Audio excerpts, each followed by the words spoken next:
Hi friends, ఈరోజు మన recipe bread halwa. దీనికోసం 8 మిల్క్ బ్రెడ్ స్లైసెస్ని తీసుకొని ఎడ్జెస్ని రిమూవ్ చేసి క్యూబ్స్లా కట్ చేసుకొని పక్కన పెట్టుకోండి. 1/2 లీటర్ మిల్క్ తీసుకొని 150 ml అయ్యేంత వరకు బాయిల్ చేసుకోండి. డ్రై ఫ్రూట్స్ని ఫ్రై చేసి పక్కన పెట్టుకోండి.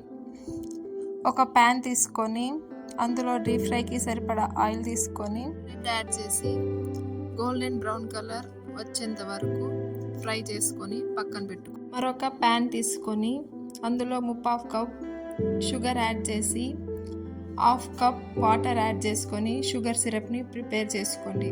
ఈ షుగర్ సిరప్లో ఫ్రై చేసుకున్న బ్రెడ్ క్యూబ్స్ యాడ్ చేసి 2 to 3 minutes కుక్ చేసుకోండి. ఇందులో 150 ml మిల్క్ యాడ్ చేసి కుక్ చేసుకొని డ్రై ఫ్రూట్స్ యాడ్ చేసుకుంటే బ్రెడ్ హల్వా రెడీ.